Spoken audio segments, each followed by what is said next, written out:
Hello, we're back here. This is the Conversation Podcast, episode 2 with Jim, my brother Jim. Yeah. What a pleasure. Pleasure, my friend. We're going to talk about wisdom today. Wisdom, yeah, and faith, and kind of like, you know, what the Bible says to manifest, say what you want in life, and there's instructions. And there's a way to do it and go about it. And first though, we went out to eat, and Jim's really wise in the ways of the world and stuff like that. And we were just talking about what makes people do what they do and why they fail when they fail, and what makes somebody successful. Even if they got the same knowledge, one succeeds and one doesn't. What's that difference? Well, a lot of the wisdom is gained again when conversations that we've always had, and that is in listening to the other person and sharing what you been privileged to learn, not only by reading, by listening to other superiors or people of your equal age group, if you will. And what happens there is that is a fine line between jealousy and competition. Yeah. And so when it comes to wisdom is to know when to hold and when to fold, so to speak. Is that the lyrics to the Gambler, the song? The Gambler, that's a good example. Kenny Rogers. Yeah. See, what I mean by that is when to hold and when to fold is that when you hold on to something, you take it in and you put it into your heart, into your mind and soul. That is wisdom that's learned through the process of understanding what it is that you're trying to tell me, and gaining, because you had transferred from your knowledge to me. And when I say to fold is when to let go, and that is if somebody's trying to lead you astray because they don't want you to succeed. That's right. Versus they want to be first. It's like we're going to have a race, and I'll say when to go. And pretty soon you see the guy take off, and now to go. That's right. That's right. He's hold the phone here a minute. You got a head start on me.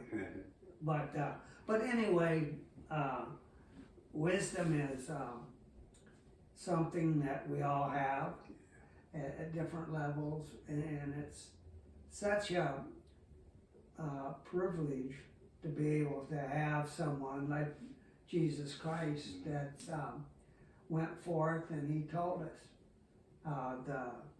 it's not what I do, but I'm telling you, to get to where I want you to go, follow these directions. Yeah. And so again, it's a great opportunity. And one of the things I'll share with you is one winter, I happened to look out my back door, and it was an ice storm. Yeah. And I seen this dove laying there and froze. Okay, in the ice. In other words, wings was froze to the ground, but it was still alive, but it couldn't take off. So I went out there and I broke the ice around the dove, and I picked him up. And the wisdom of understanding that if you truly believe that you can achieve whatever it is that your goal may be. That's right. And so I brought the dove in, and I could see he had some holes, like he might have got spurred with something, either a hawk or something, and he got away. But I could see in the side he had one, and his foot was all curled up, and his eyes was starting to close. And so I brought him in, and I got a towel. I put him in a towel. And I brought him in, and at that time I was still married, so I hollered up to my wife. She was fixing her hair, and I says, look at this. I says, I got this dove. I says, he was outside there. I says, he was froze. And I keep this little altar at the foot of my stairs. Okay. And I keep holy water and holy oil there. Okay. And so I told my wife, I said, well, I'm going to see if I can't heal this bird. Yeah. And so I brought him down, and I was sitting on the couch, and I put some holy oil on my thumb, and I put it over the hole that he had on his side. And I said to myself, which I learned through the teachings of Jesus Christ, and that was, if you truly believe, you can achieve. So I took my thumb and I held it over the hole, and I took some holy water and blessed the bird, and I prayed for a healing for the bird, and the bird, all of a sudden I could feel him, gain the strength, and so I didn't say nothing to my wife. I brought him out to the kitchen, and I held him by the breast, and his wings, both of them started flopping, yeah, and everything, and so I brought him back in here, and I cleaned up all the feathers that come out of him, and so the wife didn't get upset, and I says, Martha, I said, I healed this bird. I said, come on down here a minute. I said, I was going to let him go. And she said, oh, yeah. She says, yeah, tell me about it. So I said, no, truly. I says, the bird is healed. So I opened the door, and I set him on my palm, my hand, and I just lifted him up, and he flew off. Oh, man. Well, I was out in the spring, and I was working around my garage. I was pulling some weeds, and I was sitting there, and my wife was working in her flowers, and all of a sudden this dove come and lit right next to me. Oh, And my wife said, now tell me that's that dove. And I said, it is. I said, watch him. And he went up on the high line, and he just sat there and watched me. And every year he used to come back, and he would sit on the wire. So the reason I bring this out is because the wisdom that I gained of understanding that if you truly believe and you in your heart, and you got to bring it into yourself, and then bring that energy out and utilize that energy in a positive, that you can achieve anything. And so that was one experience I had from the wisdom that I got from the book of knowledge and the book of wisdom, and reading it in the different parables. That's right. And so I was very blessed in that aspect, I felt, because from there on forward, I would use them same skills in my own self. Yeah. And whenever I was troubled, I would stop and ask the good Lord to give me the strength, the wisdom, and the courage to live the life that He put me on this earth for. And so I try to live that. I try to pass it on wherever I can, and tell people that not to worry about nothing, that the good Lord gave me the ability to cope with healing of, worrying, and not to, when I see somebody worrying about stuff, and I tell people, I says, I handle all worry. I says, you don't ever worry about anything. And I says, because I says, the bottom line is, if you can do something about something, then you do it.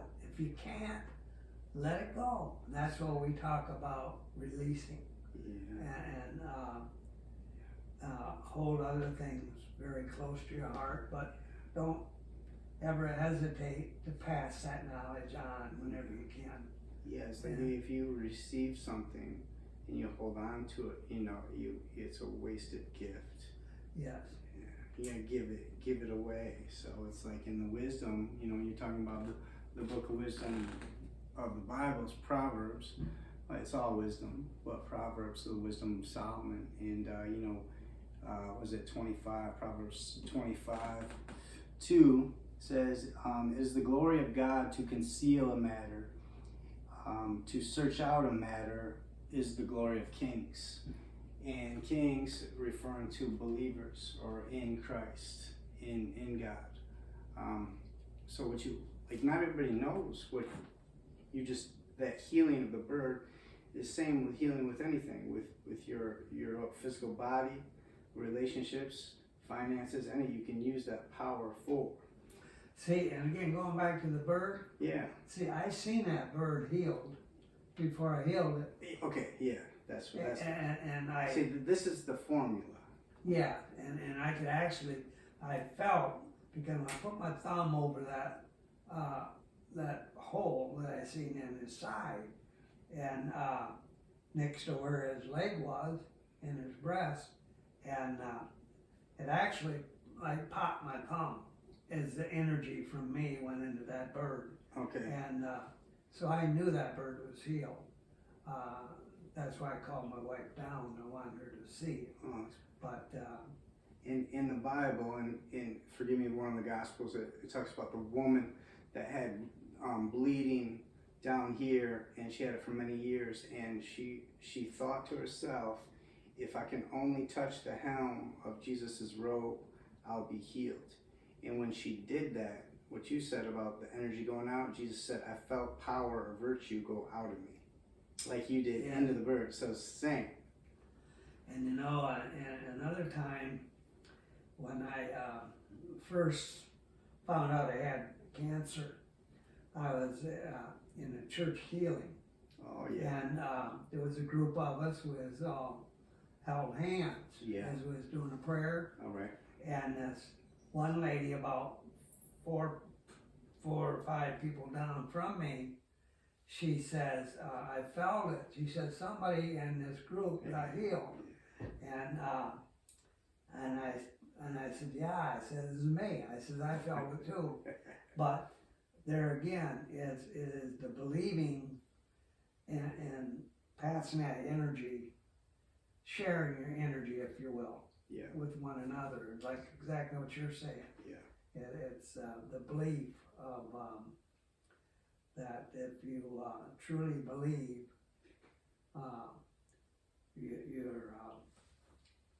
you're given that strength for whatever it is. That's right.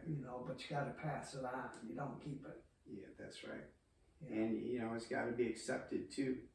So it's like you can tell somebody till you're blue in the face about something, but if they don't believe it for themselves, it's not gonna work for them.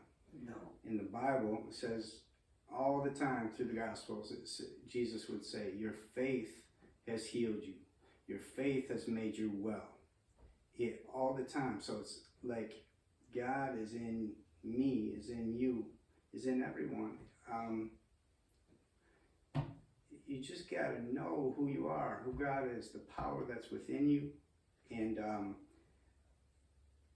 it's way beyond the placebo effect. Placebo effect is you take a pill and prescribe to do something for your body, and take another pill that's like a sugar pill, and the doctor will say, you take the placebo, here, take this pill, it'll cure your rosacea or whatever on your face, and it just gives you the sugar pill, and so it should have no physical effect, but it does have effect because you believe it's the pill that's supposed to do the job. And this kind of faith we're talking about is way beyond that, and it can do anything. And another is, I used to have, it's kind of easy for me to get addicted to things, like you too? candy, alcohol, whatever it was. okay, I tend to be drifted or pulled in that direction. Well, I knew that I was going in an area that I didn't want to be. So I asked Jesus Christ, I says, please give me the strength, the wisdom, and the courage to be able to overcome these temptations that I tend to have. And I constantly focused in them areas, and I could actually believe myself being healed to the fact that, hey, I got other things that I can be doing that's more constructive in helping others, and using my energy to do good versus harming myself when it comes to my body or whatever the case may be. That's beautiful. And so that's what I did, and I still do it. I do too. I had to do it for a few of those things too. I had to, and it worked. And but it like I had to totally submit. Like there was no 99. I really had to know that I had to go to the inner being, to my spiritual being. I couldn't do it off the surface mind. There was no power, so I had to go in. And we were saying before, like I talk to myself, and the Bible says, commune with your own self at night. That pray to your own self, so your own inner being, the spirit of I am, which is God. So like I just want like to Jesus Christ. Cause people that hear, I don't hear Jesus Christ, they run out of the way. They and some don't. Some are okay, but they don't believe. Like, who's Jesus Christ to you? Jesus Christ. Well, again, just like when you go back to when we started off with in our faith, as far as the catechism and the beginning of the church and the teachings of the church. Well, it makes you wonder, why sometimes, why would I want to do this or do that? But I always found that, again, is keep an open mind, keep the faith, and the faith of saying, hey, like Christ says, from dust to dust. And he came in dust, and you're going to leave in dust. And the dust was when he created Adam and Eve. And so what I'm just saying is, in the dust, in the inner life, is when we go and our body goes back to the earth. And so again, like I say, life is a span of time where you have a golden opportunity to do multiple tasks.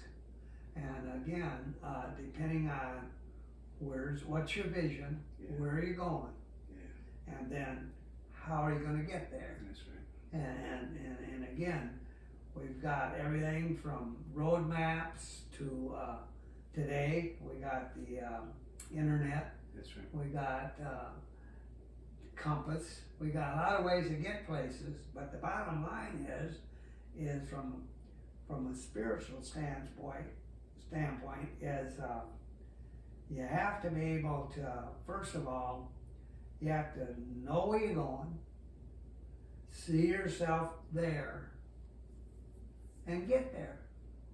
And because you're already there, because see, what I always tell people, in thought, in other words, wherever you go, you've already been there once in thought. That's right. Because you got to have an idea, or you got to have a picture of what it is that you're looking for, and the other process is how you're going to get there. But be prepared when you get there to be able to do what it is what you want to do in your vision. That's right. See, but there again, a lot of people they want to be told what to do. They want to be driven. And the sad thing about this is it's the difference between a dictator and a person that's in a cult.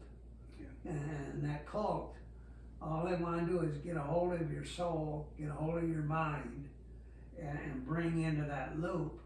Then once you get there, you see the gates are locked, the guards are on the gate, and you ain't getting out of there. You're drinking special Kool-Aid. That's right. And when you get into a dictatorship, it's the same thing. All of the rights that you once had are in the eyes and the wisdom of, not the wisdom, but in the eyes of the person that got control of your destination. See? And I look at that as evil. Okay? It's not necessarily in your best interest. That's right. See? And What do they, fall for it? Were they misstep to fall for that? How come they got led astray? well, one of the biggest reasons they get led astray is because they don't want to see or hear the truth. And like Christ always said, I am the way, I am the truth, and other words, and follow me. See, and a lot of people are having problems with that because they're saying, well, just like when Christ was crucified, before they believed, they wanted to feel the wounds when he come back to earth. Okay, when he's reincarnated. Thomas, Yeah. the doubting Thomas. Yeah, they want to feel them wounds, and but the bottom line, the whole thing is, we learn at a very young age, don't touch the burner, stay away from the stove. Yeah. But until you touch the burner, That's right. and it burns you, then it registers up here, hey, stay away from that type of environment, That's a good point, though. About most people have to have the experience to truly know. Yeah, and it's like a cult, and like all these other things, you hear about, what's that religion where they have multiple parents? I'm not sure. That's the one in Utah. It's like wives, multiple wives. It's Mormon, not Mormon, is it? No. I'm not sure. But anyway, it's where they have more than one wife, and they have multiple families, okay? And once the kids are there, and they're born under this environment, and usually until they're there until they become older and figure a way how they're gonna get out of there. And the way that they get out of there is where they have family or friends that know they're in there, and they figure a way out how to get them out, okay?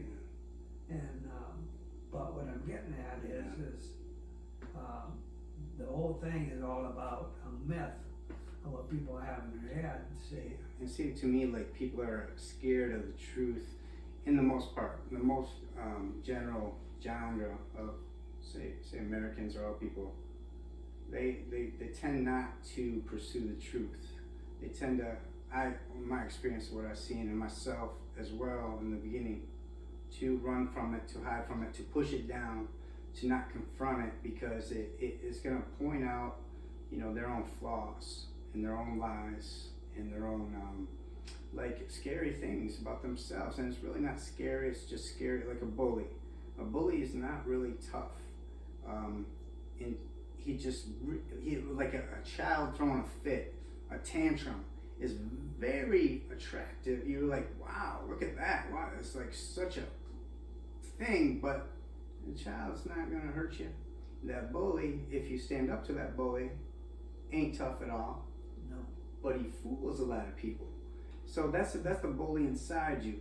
That you got two parts. You call it good angel and bad angel, and until I embraced the bad one, and don't take it the wrong way, it was all the stuff that I learned, the misinformation by people that didn't know. It wasn't their fault either, but they just didn't know. They put stuff on me, and then I took it as my own personality. And then I'm making these same mistakes, not knowing why. And I got this darkness in me, and I got all these things going on, and I'm like, what the hell is going on?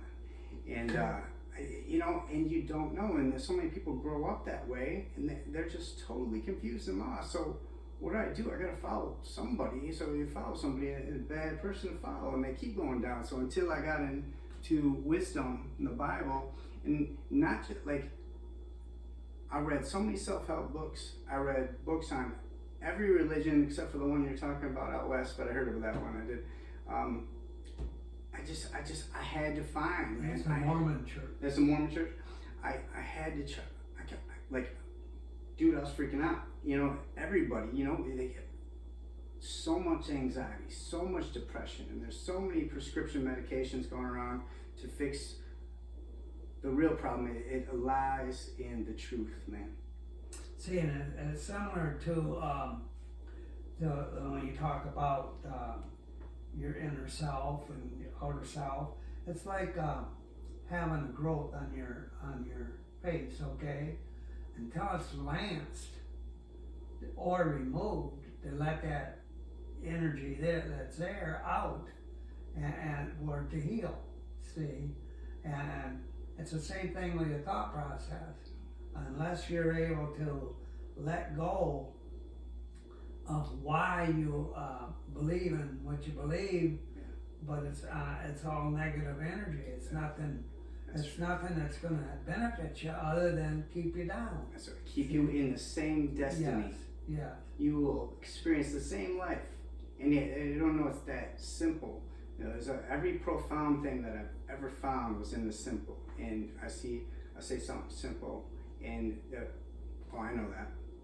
So it's like, it's not in the known, no. Like we now I know this. Okay, I'm good. Hey, what's next? No, just sit in it for a minute. You gotta sit in it. We were talking about that too in the car. Like, I'm not my story. You're not your story. That's not who I am. I'm a spiritual being. I can create any possibility, but I have to change the signaling through the mind that's saying, you know, I do things this way. No, I don't. I can do them any way I want. See, and you don't do it because you don't. In the majority of the cases, you don't do it because you don't know it. Yeah. It's like, for example, when you talk about driving a car, yeah, you come to the stop sign, okay? Instead of stopping, you come to a coasting stop, okay? Yeah. Yeah. Then you go on your way. Then you look behind you and you got a red light going. Yeah. So you pull over, police officer walks up to you and says, hey, why didn't you stop back there? You say, well, I did. He said, no, you didn't. You did a rolling stop. And after he explained to you what a rolling stop is, it's not a complete stop. It's just slowing down, looking. If you even look, yeah, you know, then you go ahead on. He says, okay, do one or two things. I'm either going to give you a ticket or I'm going to give you a warning. In the majority of cases, I'll give you a warning. Say, hey, look, I know you're supposed to stop because you come to a rolling stop, but you did not stop. Mm-hmm. And so from here on out, when you come to a red light or a stop sign, you stop. And that's not moving at all. Yeah, right. And then when you see the green light to go ahead on, or if you come into a stop sign, you look both ways and make sure there's nothing coming, and then you proceed. And you say to yourself, yeah, I know that. Why? I got my driver's license. That's what I had to pass my driver's test. So it's not that I didn't know it. Mm-hmm. I may have forgot it, but I know darn well. If I was honest with you, I know I'm supposed to stop. Yeah, right. See, so what I'm getting at, it's the same thing in thought. Yeah. See, you know what's right in your mind and in your heart and soul, and you know it's wrong, mm-hmm, because of whatever reason. See, that's either a law or it's because I was told to stop. Mm-hmm. look both ways, and that's what, because I'm on my bicycle, my parents told me, oh, I stop when I come to a crossroad and look both ways before I go across, so I don't get run over and get killed. Yeah. So, it don't have to necessarily be a car. You need to think about what you're gonna say to somebody that's not offensive, because you just wanna rock your boat, see, kinda fire them up a little bit. You have to take a look at it and say, hey, you know, again, going back to saying, do unto others as you would have them do unto you. That's right. See, and so it's a big circle, but, and there's a lot of truth to what you say when it comes to communicating, and when you got this energy in you, and you know that it's like I can't come out swinging if I don't want to harm anybody, because I'm going to hurt something. Yeah. And so what I got to do is say, boy, I really appreciate what you have to say, but can you excuse me for a minute? I need to step out and catch a little fresh air. See, that gives you a chance to calm down. There you go. And take your bad energy away from your good energy that you're having with your companion or whoever. See. That's right, and it's like in the nature of offense or having to defend yourself. Neither one of those two things is needed ever. No. But if you're in the story or the person of Jim or Trevor or whoever it may be, if you're in that, you'll take everything personal. Yes. But if you know you're more than that, that is just a short aspect, just a collective program, you know, and it's okay, and you can play with it, but like every time I say, you know, it's a game. So if I get caught up in the person, I feel the emotions, I feel it starting, it's a game, okay? I'm not part of the game, I'm not the game, okay? So I can proceed in conversation or action without offense, or without having to explain myself, or defense. And then there's so many times, there was a fight in the bar. I used to spend a lot of time in the bar. Oh, yeah. I was sitting there and I was, it was crazy because I was past buzzed, and I'm sitting at the bar and I go to the bathroom, and then there's a couple walking in with their daughter, and they like peaceful people, and I see them walking. I go in the bathroom. I'm coming. And then I'm in the bathroom, I hear this ruckus, like tables flipping over. I'm like, oh, there's a fight. So I come out, and I'm always like a peacemaker, you know, but I come out and I see there's this biker guy, and he's wailing on this family man guy. You know, he looks like he's, you know, like a not computer guy, or he's just like, he's not a fighter. I'm like, what's going on? So I flipped over the table. And then somehow, some way, I got in front of him, the biker guy that was whooping him, and we went head to head, face to face, eye to eye, and it was just the spirit, and I didn't plan it, and I had a totally neutral look in my eyes. It was not aggression, but there was zero fear, and I seen the glaze over his eyes of anger and murder, and I just stayed in that state of just complete neutral. I had no fear of, he could punch me at any time. He should have, he would have, not in this moment. And that glaze went away, and I stayed in the neutral state, and I just kind of, just a little nod, and he just walked right away, man. And he was in a fist of rage, and ever since that moment, I was like, oh my gosh, man, there's so much more to this than we know. Oh, yes. Mm-hmm. Yeah, and that's, like I say, until you experience it, you don't truly understand it, you know, That's right. because That's right. you're so close to the situation, and it's just the old saying, if you push back, see, and but if you can ever come to the state of mind which you were in, and that is transferring that Peace. positive, peaceful energy.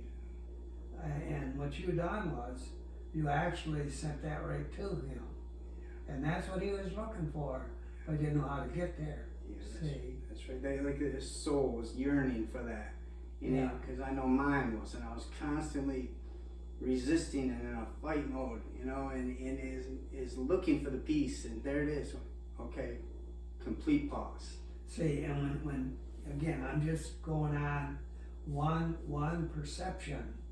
If I would happen to see that Yeah. and see what transpired, Yeah. was the first thing I would think of is, well, maybe this was his ex-wife, or they may have just got a divorce, and that was his family with another person. See? Maybe, yeah.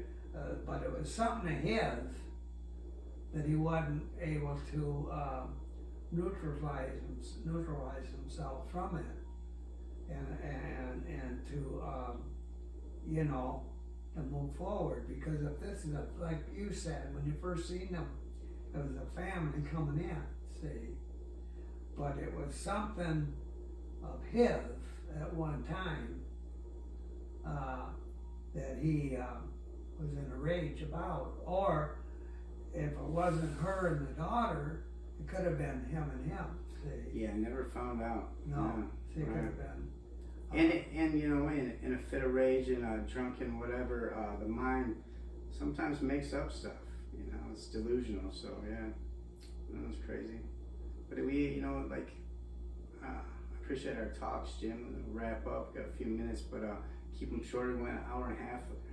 We went a full movie, hour and 20 minutes last time. Yeah, wow. We do so good though. But it's like, so we're talking about like in the creation and not praying. Okay, so like not praying to a God that's outside of yourself, because in the Bible it says in John 17, 10, 11. I'll go to it and you talk for a second, Jim, but about the Father.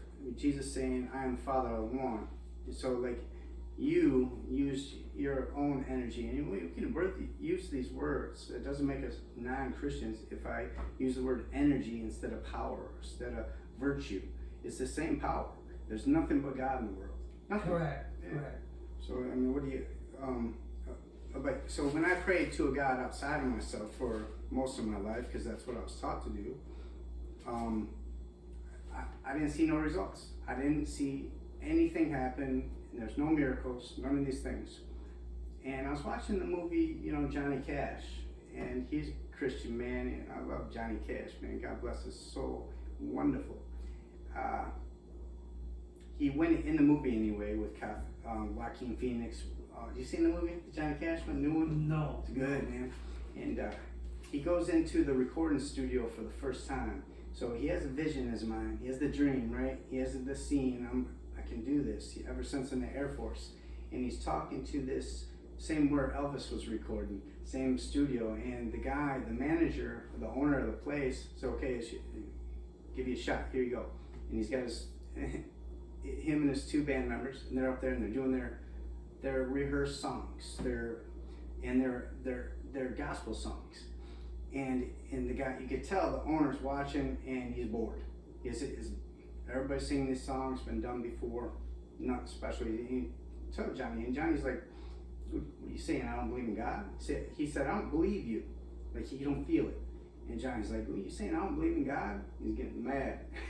You say, and usually you freak out. He's a good personality, man.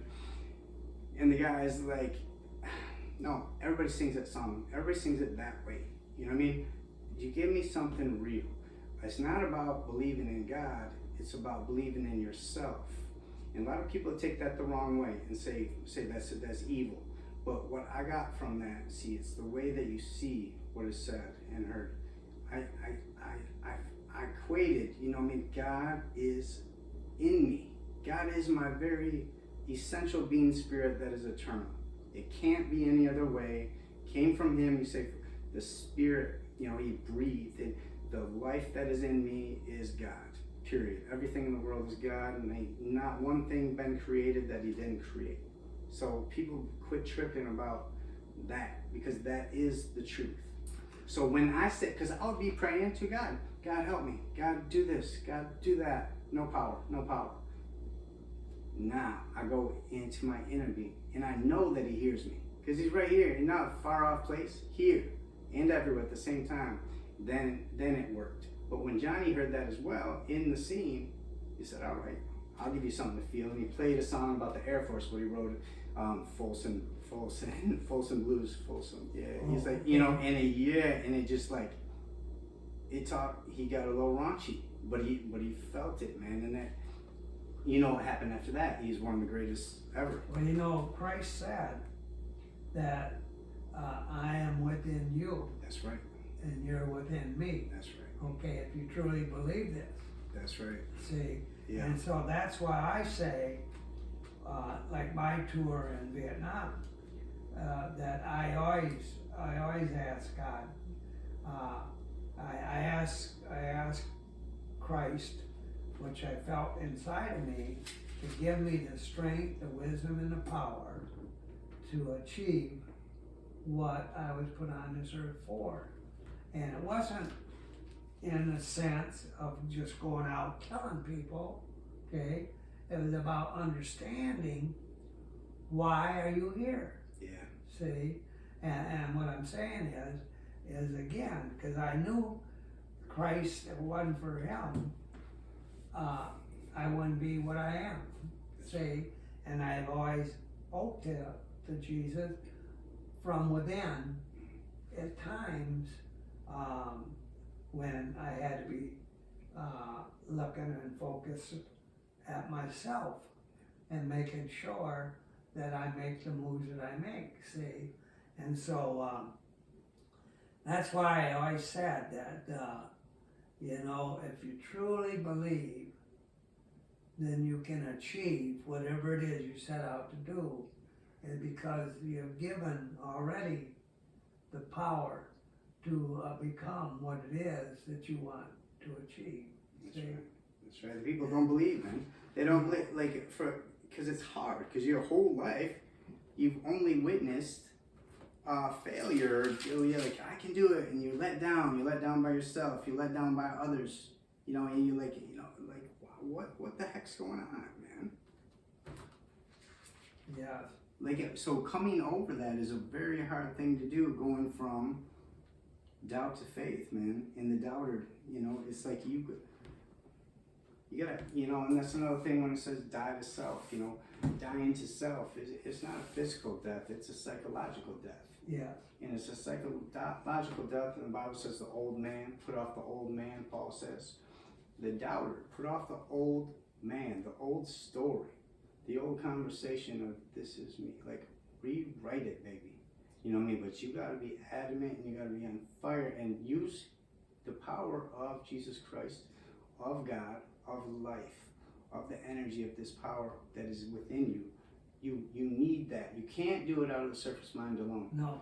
See, and one of the things that I haven't spent too much time on, or very seldom I've ever told anybody, but one of the things that I truly believe in is the power of Christ within. And this is one of the prayers that I would say, or one of the concerns I had was, and what I'd ask of Jesus Christ, I says, please, may your blood flow through my veins, my body, my mind, my soul, and my spirit. And I says, in Jesus' name I pray. Then I said, dear Heavenly Father, I pray for the Blessed Mother. I says, the Holy Spirit, and Jesus Christ. I says, your Son, your only Son. I said, I pray for your family, friends, and relatives. In other words, I believe in them all. There you go, because it's to one. give me the strength. Yeah. It is one. And it's again, and the reason I share that with you is because, see, that is, again, really in depth. When you're asking, see, back when we was kids, we used to have little clubs. And we used to cut our thumb, touch the thumb, and be blood brothers, see? Yeah. by being a blood brother, that was nothing could ever take us, separate us. Yeah. But when you ask Christ to come into your life, and when He's there, then when you feel Him, and you ask for the strength, the wisdom, and the courage to do what it is that you're setting forth to do, and you actually, you don't doubt it, you go for it, and you do it. That's right. See? That's right. And, That's I mean, all you don't happens. step out in the middle of a highway to stop a car because you say, well, I got God in me, so we're going to block this car from going by. Right. You're not that, That's right. you're not So ignorant, so to speak, see? that's when Jesus said in the wilderness, when he was tempted by the doubter, he said, I'm not going to, said, go jump off the cliff. Forgive me, I forget the passage, but he said, no, I ain't gonna do that. You know what I mean? It's like step in front of a car. No, Right. I'm not gonna do that. No. But the doubt, okay, so the doubt, without the doubt in your heart, you said that. So that's what separates, you could say, the men from the boys. You could say miracles from non-miracles. And as he talks right here, and he says it, have faith in God. So Jesus answered, truly I tell you, if anyone says to this mountain, go throw yourself into the sea, and does not doubt in his heart, but believes that what they say will happen, it will be done for them. Therefore I tell you, whatever you ask in prayer, believe that you have received it, and it will be yours. Yeah. It said, don't doubt, and no doubt in your heart. So it's like, No. it's And like see, that takes persistent practice. But you no matter what, yeah. See, and it starts out, like you say, with our parents, when they say, hey, trains don't stop, so don't go out in front of the, check the track before you walk across it. Yes. And seeing that, and there again, it goes back to believing within oneself, saying, hey, you don't go up behind the car and push it across the track because you want to go across, and they're stopped there for a reason. There's a train coming. Yeah. See, but that that goes back to wisdom and understanding, and yes. and if you don't have it, you again, life can be really painful and really frustrating until you seek out this wisdom, because you ain't gonna get it. You gotta meet the Spirit halfway. Yeah. You have to step up in, and it ain't like there is no space in between myself and God. No space. Zero. So but I gotta take the first step. And I take the first step in wisdom, in changing my conversation with others I meet. I was doing that but it takes a while to break. So it says you have to be persistent. You have to pursue. And you're like, because you do something, nothing's working, and it's about ready to break, and you give up and you go back to your old ways.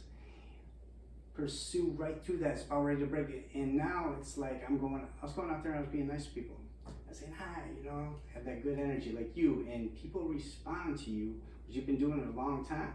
I started doing it, and there's no response, and it's still shallow, and still negative, and still ugly vibes, and I'm like this.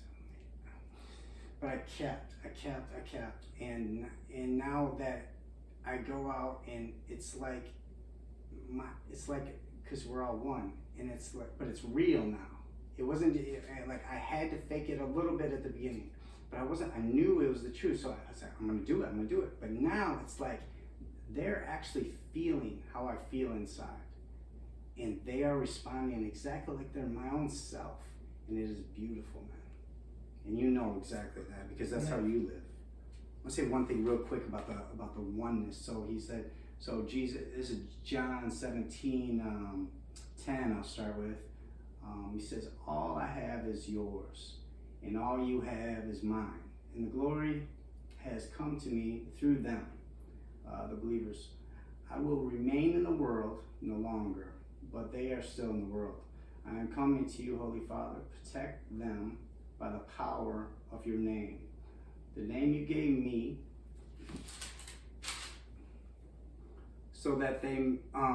so that they may be one as we are one. Yeah. While I was with them, I protected them and kept them safe by that name you gave me. Yeah. So that name, I say, what is he talking about? Is the name I am? Is the name that he talked about in Exodus when he talked to Moses, and God was, and it's a scene, it's a play, it's a story about a story that happens within oneself, and that's what most people don't know. They read it as a secular story of history, and it's that, but the way it's supposed to be interpreted and perceived is what's going to happen within you. Christ will rise within you. The Holy Spirit is within you. God's Spirit, Paul said, don't you realize that Jesus Christ is in you? So all these things are symbols. They're pointers of what's going to revelate within one's spirit. And about the oneness, he points at them, make them be one, make them know that they are one as we are one. The same, like one spirit, one body. This is in Ephesians.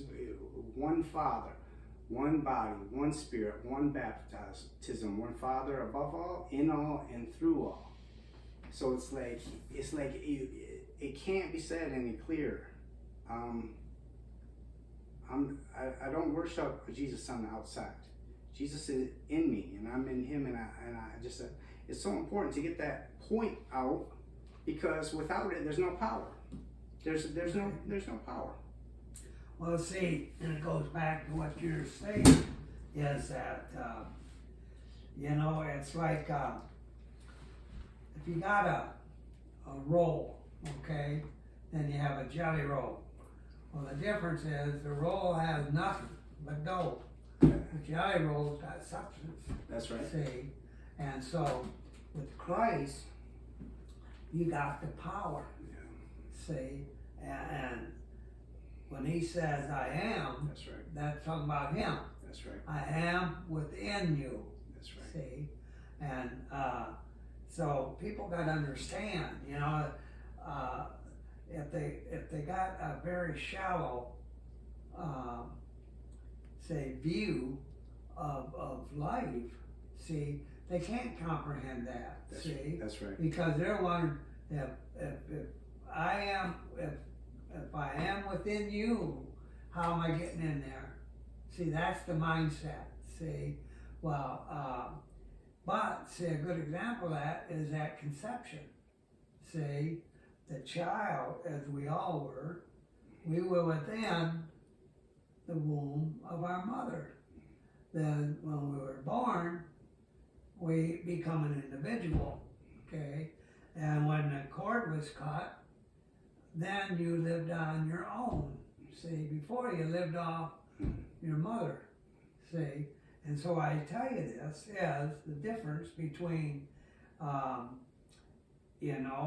being within oneself physically, okay, but mentally is what Christ is saying is, I'm within all of you. That's right. Because I created you. That's right. And I am within you. Now you can either accept me or reject me. And I chose to accept them. That's right. But we still have a certain percentage that reject them.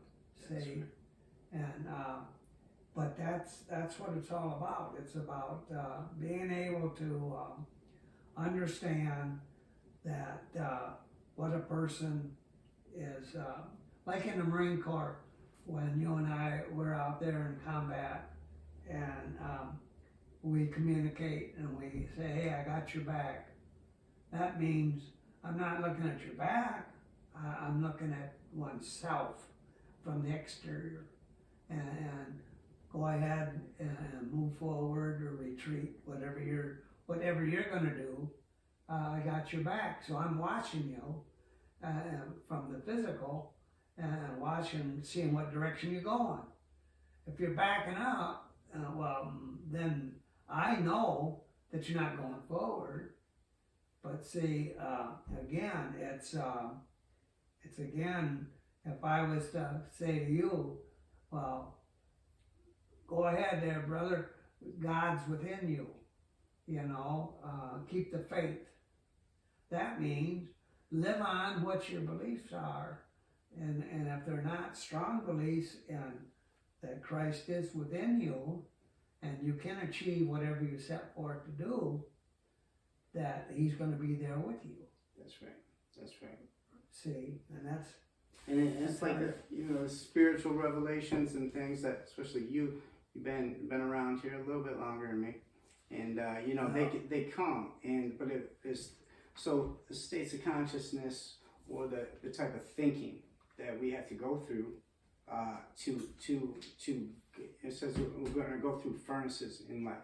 You're going to go through trials and tribulations and pick up your cross, this body, and bear this cross. Okay, this is the cross that Christ is crucified in. Okay, this cross we're going to bear, go through all the states that Christ went through, all these states, going through them with you, as you. So you got to proceed. So the spiritual revelations that happen through life that we talk about and other people talk about, they ain't going to be able to be grasped by the ones that still have these states to go through. So, but I am the way, the truth, and the life. You can start at the truth. You can start at, okay, I'm saying something untrue here. I need to stop right now, and I need to correct myself. I need to check myself. These are the truths. That simple. Just living by the truth. Was I true there? Should I have held that door, or should I just went off selfishly? I knew that lady was coming. I should have held it for her. If I don't do it physically, if it's too late, I tell myself that was wrong. I will correct it next time. Those simple little things right there, and I do those day after day after day. That is the way. I'm the truth, the way, and the life. That's the life too. If you start living like that, and then that kind of living is going to spike something in here and say, okay, open this to the words of wisdom. Let's see what he says about this. You can study all the greats of all time. You can study presidents. You can study Martin Luther King Jr. You can study Winston Churchill. You say, pick one, man. They're all out there. And every one of them did this contemplation. They woke up early in the morning and they self-evaluated. Why do I do what I do? All the great motivators, Tony Robbins, all of them. What makes people do what they do? Figure that out, and then with the truth, and then go into the spiritual ones, and then you'll get revelations. And then you go like that, and you'll find out that all those revelations too are in the Bible. See, and like I was telling you there, in these workshops I used to go to, and they'd go around and as an icebreaker. Well, what's your hobbies? What do you do? So explain that real quick. Like there's at your job there's a bunch of guys and we would go through like a workshop would be something on how we're going to do something or a process. What's the proper way to in this workshop, for example, a computer. How do you program it? Different things of this nature. But before we start the workshop, we're going to do an icebreaker to get people loosened up. Okay, and what's that consist of? And that consists of me asking you, what's your hobbies? What's one of your hobbies? Okay, get to know each other. Yeah, what is one of your hobbies? Okay, my was boxing, running, exercising, studying, reading. Good. Okay, then eventually it'd come around to me. Yeah. And I'd say, well, I'm a little unusual. And they'd say, what do you mean? I'd say, well, I'm fascinated with the human brain. That's my hobby. And they'd say, well, what do you mean? Explain it to me. Yeah. And I said, well, I'm very fascinated why you do what you do. That's right. So I'm going to be watching you and be listening to you and try to have a better conception of why you externally do what you do. Because whatever you do comes from internally first, then it comes out externally in action. That's right. And I would always go with that. And then I had one other one I'll share with you. And it's would come around, I'd say to the people, I'd say, because I was the one running the meetings, Okay. and I'd say, okay, I said, today, I said, I want everybody to understand that there's X number of people. And they say, well, what do you mean? I said, well, I said, you got the person that does things on an impulse. I says, you got people that are, that need to, well, they gotta have hands-on. They're hands-on people. I said, then you got people that all they gotta do is read and then get it through reading. I said, then you got other people that learn, I'm telling them this is how you learn, see? And I said, and you got other people that's a jack of all trades. They can do it by visual, hands-on, or audio. And so I would, every time I have a meeting, a workshop, or whatever, I would start off, then I'd say, you got a bully, I said, you got a team player. I says, a bully will try to push his way through everything. I said, a team player will work with the group. To get it done. To get it done. And so, after about 4 or 5 times with this, it's like, hey, Leo, we don't want to hear about how many people do different things. We're tired of hearing that. I said, well, you must be a bully. Yeah, right. See, you know. Yeah, you know. And you know, and it just is an icebreaker, you know. And everybody kind of get a chuckle, and I'd say, well, I said, listen, I said, this is normal. I said, I tell you people this because there are different people that do things in different processes. So I said, it's very critical that you listen to be able to understand. That's right. Why they do what they do. And I said, that's what we talk about when it comes to scripture. Yeah. And when Christ tells you he lives within you, and if you don't understand it, then raise your hand and ask if somebody can explain that to you. That's right. Don't be too proud. Ask. No, just Just ask. ask, that's And, all. and get different point of opinions too. Get 10 of them. Yeah. You know, and then see what it says about it. Yeah. And then continue. Yeah, Yeah. man, that's so funny, man. That's awesome.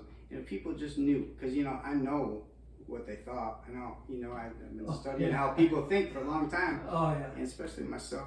And it's like, they don't, whatever. It's not a big deal. But Right. if they only knew how much of a big deal it was, how much it would make them grow as a person and be able to figure out and do the things that they want to do just by that simple thing alone, Yeah. starting there.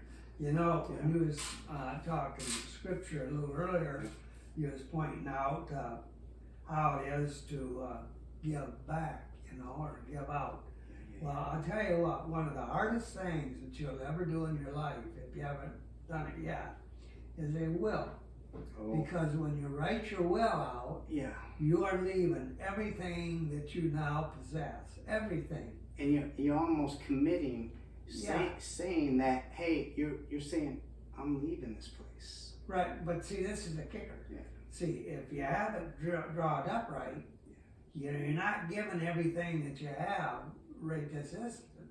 Mm-hmm. You're putting them in a mode of potential ownership, see, because anywhere from A to Z, as long as you're alive, you can change it. See, say, what you want to leave somebody, you want to make some changes, you can. Yeah. But if you take and just outright sign everything off, Right. to whoever you want to, then you have it gone forever, because they can take everything you got and leave you stranded with nothing.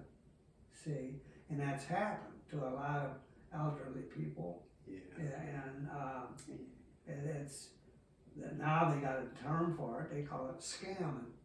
Okay. See, Yeah. but the bottom line of the whole thing is that's one time in your life is where you actually have to sit down and now, especially if you go in for surgery or in the hospital, they want to know, do you have a will? Right. Now, they don't look at it, but they're asking.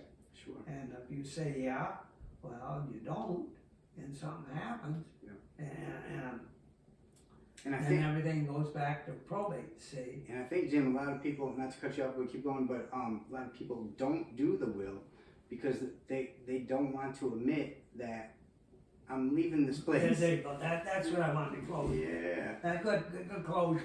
I appreciate that. I love you, God man. bless you. I love you Yeah. too. Okay.